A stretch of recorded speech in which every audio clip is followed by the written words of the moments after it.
जय Hind student. DTO classes की तरफ से मैं मिश्रा सर। हमने यूपीएसआई के लिए जो हिस्ट्री की क्लासेस स्टार्ट करी थी, तो आज उसका सेकेंड डे है। हमने क्या पढ़ा था? तो हमने प्रागैतिहासिक काल खत्म किया था। इसमें हमने 4 प्रकार की चीज़ें देखी थी: पुरा पाषाण काल, मध्य पाषाण काल, नव पाषाण काल, ताम्र पाषाण काल। आज उसमें से कुछ उसके प्रमुख स्थल होते हैं, उनके बारे में देखते हैं।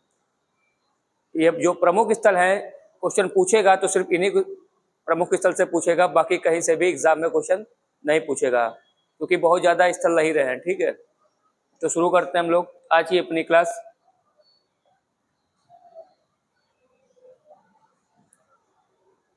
Important places of pre historic period. बात करते हैं मेहरगढ़। मेहरगढ़ हमने बताया था, मेहरगढ़ की जो लोकेशन है ये सुलेमान और केसर पहाड़ियों के बीच में है। यह इस समय पाकिस्तान के बलूचिस्तान में स्थित है। यहाँ क्या हुआ था, मेहरगढ़ में जौ एवं गेहूं के साथ सर्वप्रथम मिले थे, जो कि 7000 ईसा पूर्व मिले हुए थे। उसके बाद दूसरी लोकेशन की बात करें तो आता है हमारा बुर्ज होम। यह कहाँ पर स्थित है? तो यह स्थित है कश्मीर में, जम्मू कश्मीर में। यह किस लिए जाना जाता है? तो यहाँ मिला था हमें गर्त आवास, मीन्स अंडरग्राउंड मकान। कश्मीर में सर्दी ज़्यादा होती है, तो उस समय अपने आप को टेम्परेचर को मेंटेन करने के लिए वहाँ के मानव ने, तब के मानव ने गर्त आवास बनाया था, यानी कि अंडरग्राउंड मकान। और यहाँ पे एक साक्ष्य और मिला है, अपने मालिक के साथ एक कुत्ते को दफनाया गया है, तो उसका भी साक्ष्य मिला है। तो ये बुर्ज होम जगह कहाँ है? तो कश्मीर में है। आते हैं अपने नेक्स्ट लोकेशन पे, गुफ कराल। गुफ कराल में मृदभांड का पहला प्रमाण मिला है। मृदभांड जो हमारे होते हैं, उनका पहला जो साक्ष्य है वो मिला है गुफ कराल में। उसके बाद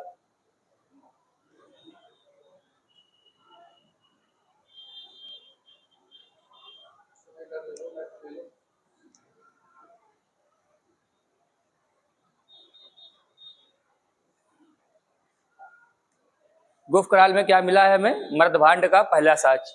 उसके बाद बात करते हैं हम कोल्डीवा। कोल्डीवा लोकेशन जो है हमारे यूपी में है।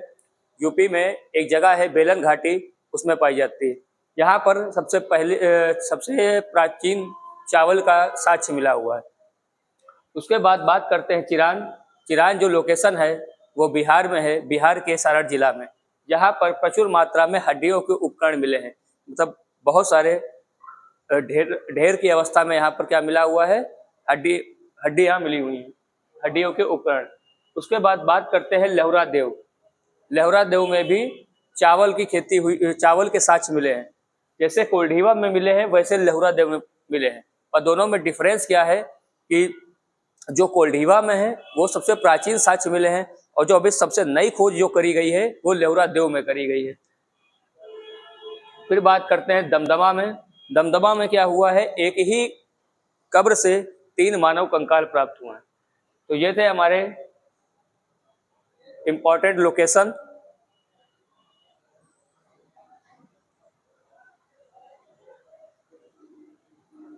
एक बार फिर से रिवाइज करते हैं।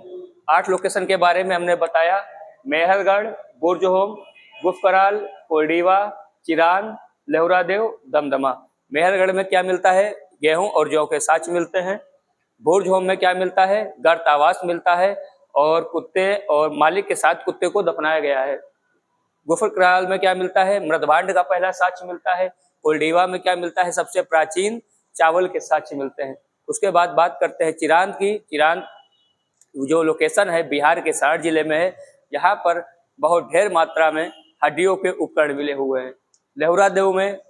लहुरा देव और कोल्डीवा दोनों में चावल मिले हैं, पर लहुरा देव में सबसे नवीनतम साक्ष्य खोजे गए हैं चावल के। उसके बाद बात करते हैं दमदमा में। तो दमदमा में एक ही कब्र से 3 मानव कंकाल मिले हैं। अब हम लोग बात करेंगे अपने आदि ऐतिहासिक काल की।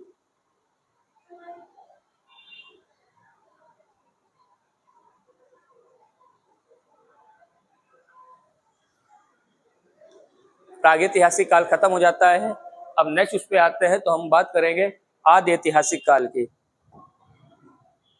3 कालखंड में हमने बांटा था: एक कालखंड था प्रागैतिहासिक,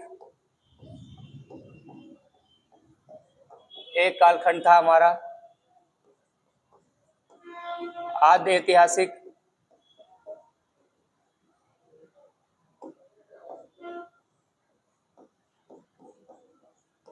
और एक हमारा था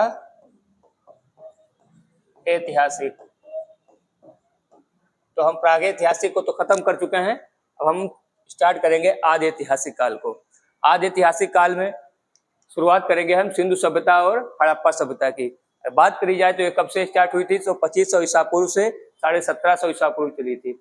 सिंधु सभ्यता को सिंधु सभ्यता ही क्यों कहते हैं, क्योंकि ये जो सभ्यता पनपी थी वो सिंधु नदी के आसपास ही पनपी थी। और सिंधु सभ्यता को हड़प्पा सभ्यता क्यों कहते हैं, तो सिंधु सभ्यता में खोजा जाने वाला जो पहला शहर था उसका नाम था हड़प्पा, इसीलिए इसे सिंधु सभ्यता और हड़प्पा सभ्यता दोनों कहते हैं। अगर इसकी बात करी जाए तो इसकी आकृति कैसी थी, यानी कि सिंधु सभ्यता फैली किस प्रकार थी, वो तो उसकी आकृति थी त्रिभुजाकार। अगर बात करी जाए कि इसको ढूंढने का या इसको जानकारी इसकी सबसे पहले किसने दी थी, तो उनका नाम था चार्ल्स मैसेज। कब दी थी, तो वो दी थी उन्होंने 1826 में। फिर बात करी जाए उसके बाद इसका सर्वेक्षण किसने किया था, तो सर्वेक्षण किया था कनिंघम ने 1853 में। फिर बात करी जाए इसका नामकरण किसने किया था, तो नामकरण किया था जॉन मार्शल ने। पहली खुदाई जो करी थी वो करी थी दयाराम साहनी ने 1921 में। किस शहर की थी, तो हड़प्पा सभ्यता की थी। यह कैसी सभ्यता थी, विश्व की पहली शहरी सभ्यता थी। जब पूरी दुनिया गुफाओं और जंगलों में रहती थी तब हम लोग कहाँ रहते थे, शहरों में। तो पहली सभ्यता जो कैसी थी, शहरी सभ्यता थी। सिंधु सभ्यता का अगर आकार पूछे कितने लाख उसमें फैला हुआ था, तो ये फैला हुआ था सिंधु सभ्यता 13 लाख वर्ग किलोमीटर में फैली थी। तो एक बार फिर से इसको रिवाइज करते हैं सिंधु सभ्यता को। सिंधु सभ्यता 2500 ईसा पूर्व से अब तक चलती है, 1750 ईसा पूर्व तक चलती है। बात करी जाए इसका नाम सिंधु सभ्यता क्यों पड़ा, तो सिंधु नदी की वजह से पड़ा। इसको हड़प्पा सभ्यता भी क्यों कहते हैं, क्योंकि इसका जो पहला शहर खोजा गया था वो था हड़प्पा। इसको किसने खोजा था, तो वो खोजा था दयाराम साहनी ने 1921 में। बात करी जाए कि इसके बारे में सबसे पहले मैसेज किसने दिया था, तो वो दिया था चार्ल्स मैसेज ने। बात करी जाए कि इसका सर्वेक्षण करने का आदेश किसने दिया, तो कनिंघम ने दिया। और बात करी जाए कि नामकरण किसने किया था, तो जॉन मार्शल ने। कितने लाख हेक्टेयर में ये फैली है, तो ये फैली है 13 लाख वर्ग किलोमीटर में। आई होप कि आप लोगों को क्लास समझ में आ रही होगी। ये दूसरा दिन है हिस्ट्री का, आगे आगे हम लोग बढ़ते जाएंगे। और अभी कुछ ही दिनों में आपका एक टेस्ट भी होगा जिसमें हम आपके सामने 50 से 60 क्वेश्चन का PDF लाएंगे। वो क्वेश्चन ऐसे होंगे जो एग्जाम में लगातार बार बार पूछे गए।